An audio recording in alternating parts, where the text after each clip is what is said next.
All right, so Chrissie, your main speech and of course your book, A Life Without Limits. What's the main focus of that?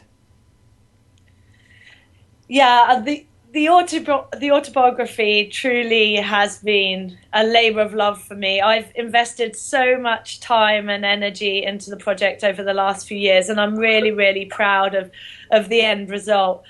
I guess my motives for wanting to recount my life story in print are really varied. Firstly, and selfishly, I crave that intellectual challenge, and the emotional challenge and the sense of fulfillment that comes from that kind of cathartic self-reflection Sure. almost. I also wanted to use it as a means to thank those that had helped me along the way, both before and during my career in professional sport.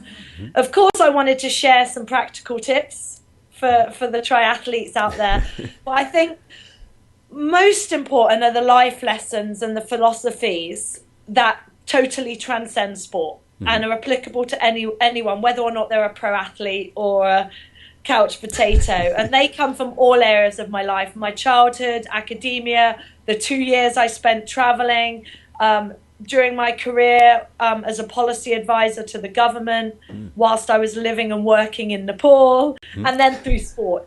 Um, and I guess through my words in the book, I want to encourage people of all age, of all abilities, to live their life to the full, to live their life without any preconceived limits of what's possible, Hmm. to take a chance, and to be willing to look fear and adversity in the face and truly live life to the full. And I guess the book was one way of conveying that message. But in order to effectively convey the message and enable people to identify with a four-time world champion, I had to humanize myself. Hmm.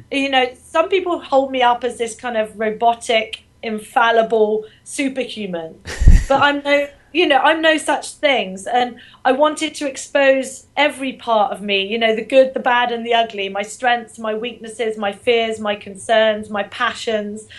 And that meant, addressing some very difficult issues. For example, the issues that I've had pertaining to food and eating disorders that I've suffered from. Hmm. But I knew that in order to be able to effectively convey the messages that I wanted to convey, I had to be honest, and I had to, as I said, humanize myself. And I guess lastly, I wanted, through the book, to take the sport out of its niche and put it into the psyche of the majority. If someone Hmm. picks up the book that has never heard of triathlon, yet is inspired by my story and by the sport, then it would have achieved its end. And, Hmm. I really hope that the book effectively conveys the philosophies that I live my life by, Hmm. and that's to try and defy at every point what I deem to be possible. And as the title said, to truly live your life without a preconceived limit of what you can achieve. Hmm.